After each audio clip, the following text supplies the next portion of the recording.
Hello dear friends, welcome to another video at your YouTube channel. तो आज हम बात करने वाले हैं डार्क मैटर और डार्क एनर्जी क्या है और यह कैसे हमारे पूरे यूनिवर्स को अफेक्ट करता है। So let's begin. जब से हमारे ब्रह्मांड की उत्पत्ति हुई है, यह लगातार फैलता जा रहा है। इस फैलाव के पीछे एक रहस्यमय बल कार्य करता है, जिसके परिणाम से यूनिवर्स के सभी ऑब्जेक्ट एक दूसरे से लगातार दूर होते जा रहे हैं। यह फोर्स सारे यूनिवर्स में फैला हुआ है। इसी फोर्स के कारण हमारे यूनिवर्स के विस्तार की गति तेजी से बढ़ती जा रही है, जिसे कॉस्मिक एक्सेलरेशन कहा जाता है। कॉस्मिक एक्सेलरेशन का पहला दौरा बिग बैंग की घटना के तुरंत बाद शुरू हुआ था, जिसे इन्फ्लेशन कहा जाता है, और दूसरे दौरे की शुरुआत बिग बैंग के 9 अरब साल बाद हुई थी, जो अब तक जारी है।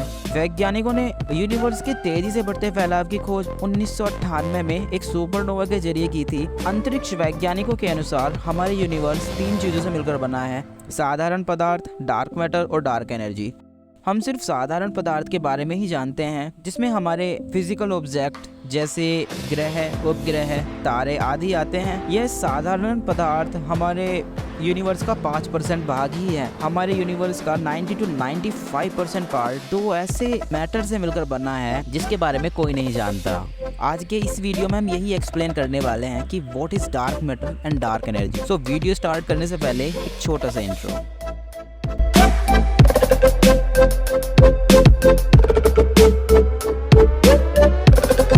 हम इंसान हमारे पृथ्वी के विस्तार के सामने बहुत ही छोटे दिखाई देते हैं और हमारी पृथ्वी सौर मंडल के विस्तार के आगे कुछ भी नहीं है। अगर हम अपने सोलर सिस्टम के तारे सूर्य की बात करें तो यह पृथ्वी से 13 लाख गुना बड़ा है। हमारे सोलर सिस्टम में तारे, उपग्रह, ग्रह तथा सूर्य आदि मौजूद हैं और हमारा यह सोलर सिस्टम हमारी गैलेक्सी मिल्की वे का एक छोटा सा हिस्सा है। अगर बात यूनिवर्स की करें तो यह लगभग ऐसी 100 करोड़ मिल्की वे को अपने अंदर मौजूद रखता है। ऐसे में ग्रहों तथा तारों की संख्या का अनुमान लगाना लगभग नामुमकिन है। लेकिन यह सभी तारे, ग्रह और सभी सॉलिड ऑब्जेक्ट हमारे यूनिवर्स का केवल 5% हिस्सा ही है। बाकी का 95% पार्ट वह है जिसे हम देख नहीं सकते। इस 95% पार्ट में डार्क मैटर और डार्क एनर्जी आते हैं, जिसमें डार्क एनर्जी 70% और डार्क मैटर 25% है। हमारे यूनिवर्स का जो 95% पार्ट है, इस 95% हिस्से में डार्क मैटर और डार्क एनर्जी आते हैं। इस डार्क मैटर और डार्क एनर्जी को हम कभी नहीं देख पाते क्योंकि यह प्रकाश का परावर्तन नहीं करते तथा यह आकार में इतने ज्यादा छोटे होते हैं कि इनका मास ना के बराबर होता है, जिसे हम शायद भविष्य में भी कभी किसी पावरफुल से पावरफुल दूरबीन की सहायता से भी नहीं देख पाएंगे। लेकिन हम इसके परिणामों को महसूस कर सकते हैं। डार्क एनर्जी यूनिवर्स के ऑब्जेक्ट्स के बीच रेंडर्ड होती रहती है और ऑब्जेक्ट्स को बहुत तेज गति से दूर धकेलती है,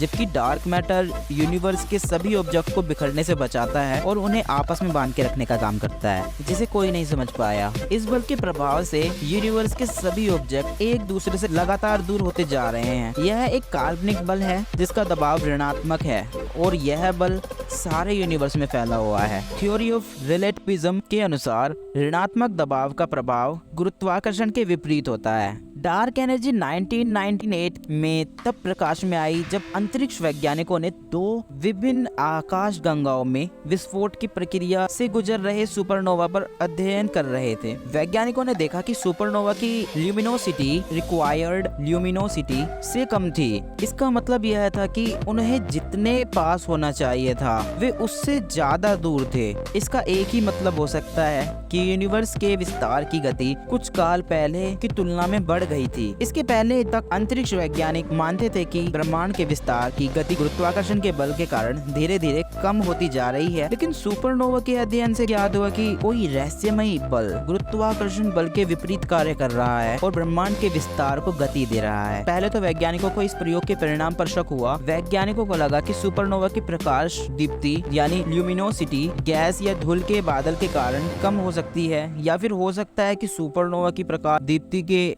बारे में उनका यह अनुमान गलत हो।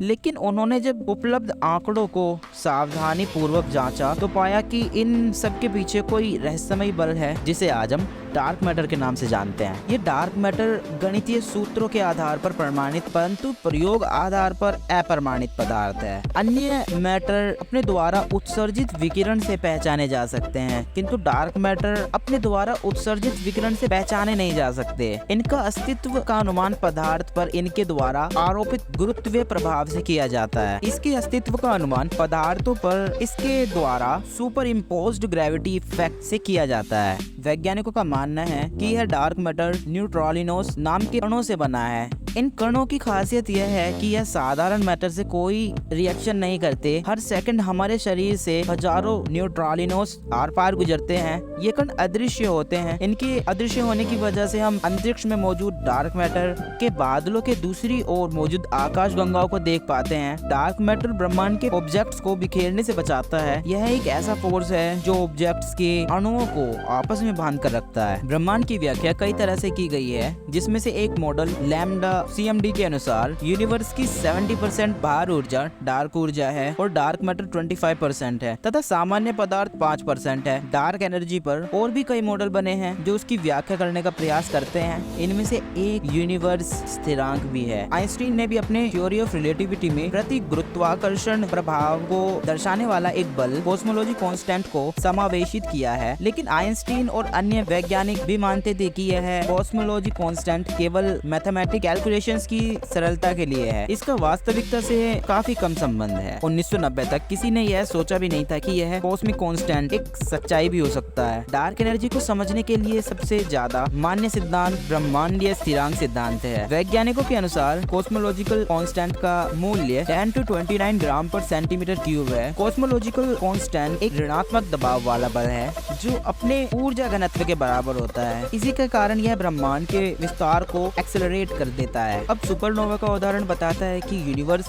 के विस्तार का एक्सेलरेशन लगभग 5 खरब वर्ष पहले शुरू हुआ था। उस समय आकाश गंगाएं एक दूसरे से इतनी दूरी पर जा चुकी थी कि डार्क एनर्जी का प्रभाव ग्रेविटेशनल फोर्स के प्रभाव से ज्यादा हो चुका था और तब से डार्क एनर्जी के प्रभाव से ब्रह्मांड के विस्तार की गति लगातार बढ़ती जा रही है। ऐसा प्रतीत हो रहा है कि यह गति अनिश्चित काल तक बढ़ती जाएगी। इसका मतलब है कि आज से खरबों वर्ष बाद आकाशीय पिंड यानी कि सभी सेलेस्टियल बॉडी एक दूसरे से दूर होते जाएंगे और हम अकेले रह जाएंगे। यदि विस्तार की यह गति इस तरह बढ़ती रही तो सभी आकाश गंगाएं ब्रह्मांडीय क्षैतिज के पार चली जाएंगी और हमें दिखाई देना बंद हो जाएगा। यह सापेक्षतावाद के नियम का भी उल्लंघन नहीं करता है। अपनी आकाश गंगा मंदाकिनी पर इसका कोई असर नहीं पड़ेगा, लेकिन बाकी का सारा ब्रह्मांड हमसे दूर चला जाएगा। यूनिवर्स के अंत के बारे में कुछ कल्पनाएं भी हैं, जिसमें से एक यह है कि डार्क एनर्जी का प्रभाव बढ़ता जाएगा और एक समय पश्चात यह केंद्र बलों और अन्य मूलभूत बलों से ज्यादा हो जाएगा। इस स्थिति में यह डार्क एनर्जी हमारे